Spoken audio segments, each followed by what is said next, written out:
The United States, for a long time now, would do whatever it takes to remove the Iranian government, and they want regime change. The problem, you got about 90 million people there, and many of them have deeply fundamentalist Islamist worldview that is actually kept in check by the current regime. Meaning, if you remove the existing government right now, you have 10 million people maybe who are willing to do, I'll put it this way, probably one of the biggest civil wars we've seen in hundreds of years, if not ever, because population expansion. And then you're going to have these people spreading out into various other regions, and you may end up with the biggest ISIS problem we've ever seen. I think but this is the U.S. government assessment, basically, that they want the Ayatollah to heal. They want to bring him to heel so he keeps all of those extremist forces in check, but also isn't developing a nuke. So it's also the assessment of Saudi Arabia. Right. Bahrain. Yeah. But the Sunni Muslim world. And I understand, but I think the analogy that three things. First of all, I just have to say, I explained why I called them a paper tiger and why they are also a threat. And doesn't that make sense? Doesn't it make sense to say that their military capabilities on their own cannot overpower America's or Israel, but they work around the world through their proxies? If they are a threat to us asymmetrically in Bolivia, then we should confront them asymmetrically in Bolivia.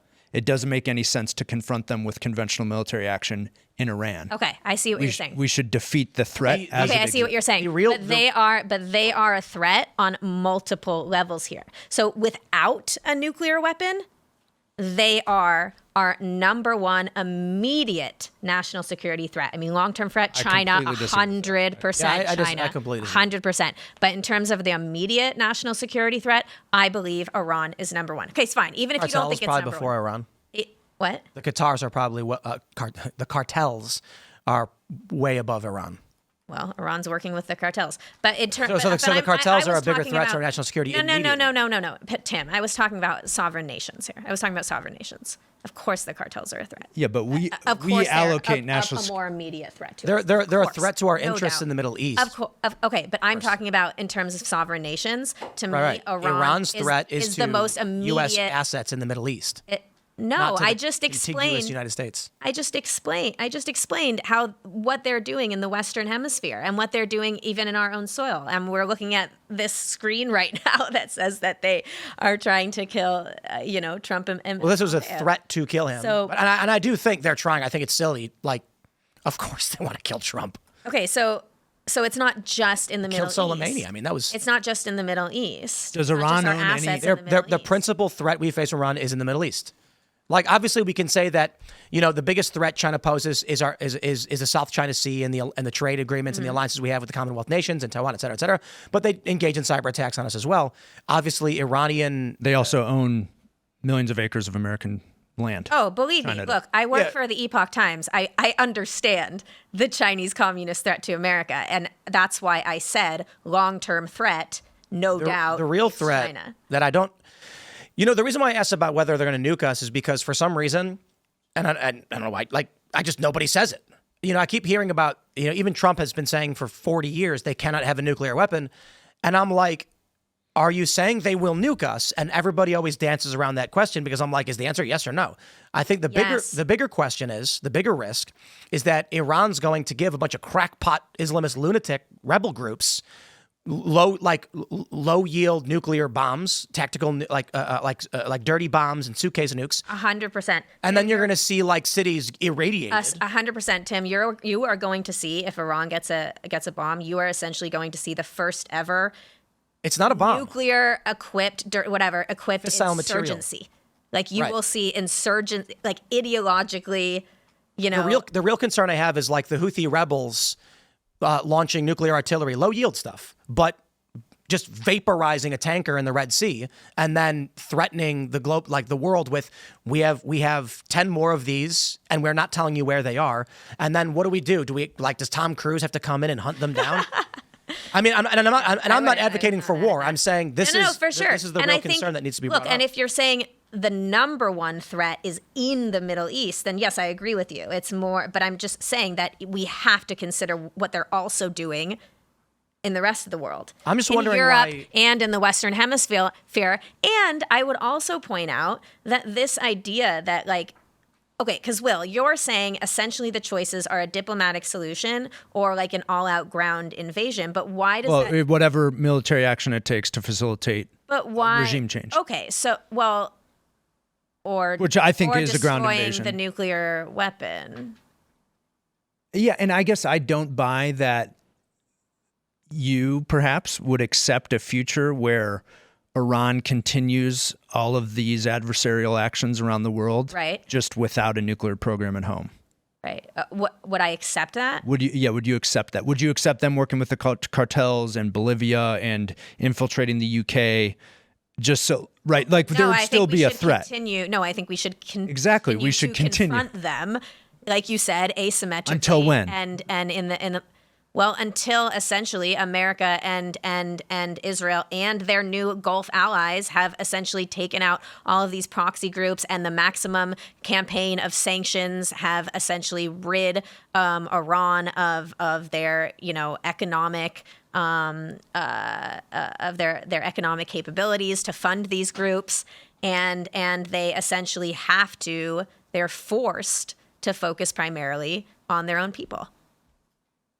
Yeah, I get that. I think that starting down this path of U.S. military action necessitates a world where we are involved in a regime change in Iran. But why? Because look at the past. Like, look at what. Not everything has to be. Not everything is Iraq. Okay. Can I explain why? Because why it would happen. Trump. But what about Trump taking out? What about Trump spending 2 years taking out ISIS? Boom, done. What about Trump spending 3 years taking out Al Shabaab in Somalia? Boom. You done. know what? What about Trump in North Korea? Yeah, if I could. About you know what I mean? Like, these are one and done things. Why does everything have to why does your brain go to 100%? So and there's examples of Trump being of actually being successful at taking military action that does not result in like forever wars or boots on the ground. The fight against ISIS did involve boots on the ground. That's true. ISIS did. Yes. Americans, myself included, Kurds, tons of thousands of Kurds. Where Soleimani was killed in Baghdad, Iraq. What I'm saying is that we carried out a strike. We took military action, and that was a one and done thing. I'm just saying not every military action means that it's going to end in boots on the ground or a forever war hundreds of American casualties. I just want to draw the parameters here. Is your position no military intervention? The U.S. should stay out of it? I think my position is the status quo, with a credible threat of U.S. military action in order to facilitate a better deal that provides a more permanent end to the Iranian nuclear program becoming a weapons program. But you are then saying you are then saying that there is a possibility of U.S. military intervention. So to what scale, depending on the threat, would you tolerate U.S. military intervention? Like, what I mean by that is, if the Ayatollah goes on TV, literally holding a red button with a giant nuke behind him saying, we're going to launch this, would you then propose a military, like a full regime change? If we have a credible threat that Iran is about to launch a nuclear weapon at America or at Israel, then of course it necessitates a just preemptive action. Like actual, I'm saying, is there a scenario, and it's silly to say, got a button, but is there a scenario in your mind where we have to send U.S. troops into Iran?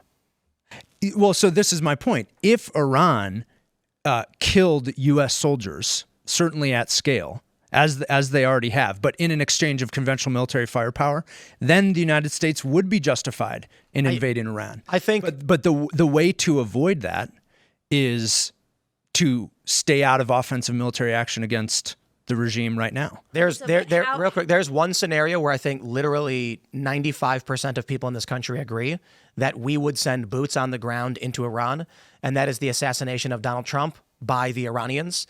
I've even talked to anti-interventionist libertarians who agreed if a foreign nation kills your president, there's no question, it's an obligation to respond. Your nation doesn't exist if your leaders are killed by your enemies. So I think most people, when we have this conversation of intervention or not, we're really just talking about the threshold of threat. At what point do we deem the threat to have exceeded the red line to which we have to go in?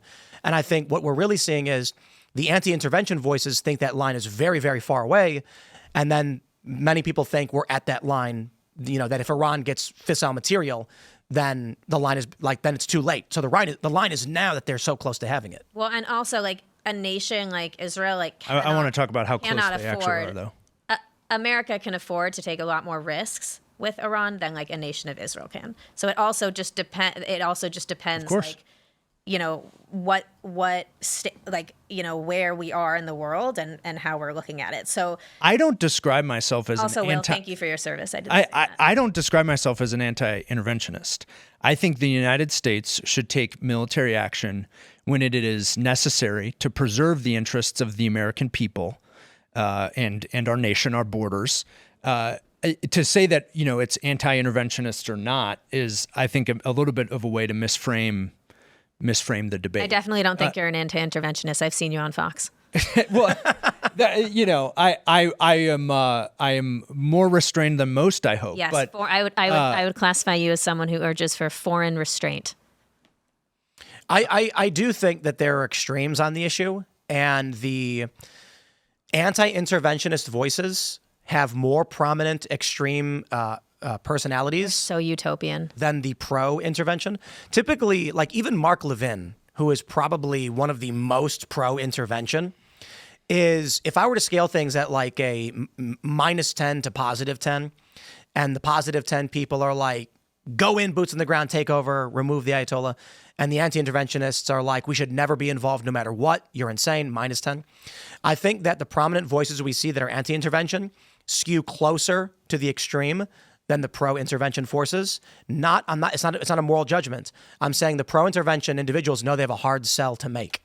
And so they're trying to come across as more reserved and more reluctant to actually engage in conflict. But do you think that is a fact of their messaging or of their actual vision? I think it's PR. Their actual vision is like Bolton when he said next year we'll be celebrating in Tehran. Right. Publicly, they know that if they come out and they say, we're going to send boots on the ground, tens of thousands of Americans will die, and we will raise an American flag over their capital city, if you say that, you're going to lose the PR battle instantly. Well, but I'm somebody who, I don't think that's always true. I mean, maybe there are some of these people that are more reserved and secretly are war hawks or warmongers, but I think a lot of these people who support President Trump just really believe in a peace through strength agenda and really do think that Iran is a credible national security threat. Trump's doing it all right. I'm very impressed. I'm very impressed too. He met with Bannon and called Tucker on the phone. Or I think Tucker called him. And Tucker apologized. But a private meeting with Steve Bannon shows that Trump is actually listening to the people. He's listening to his advisors. He does pay attention. And I'm hoping that... I don't know if meeting with Steve Bannon means that he's listening. I mean, Steve Bannon has a very... I don't know. Don't get me I absolutely... Look, he's but clearly I agree with you on track. Well, but you know the poll. You've seen what all the polls say about this, right? About how the American people feel about this? So depending on the question, there's sentiment against striking Iran, but sentiment in favor of stopping them from getting a nuke, which is what does it mean? Thanks for watching this clip from the Culture War podcast. We're live every Friday, 10 a.m. to noon, so subscribe and come hang out.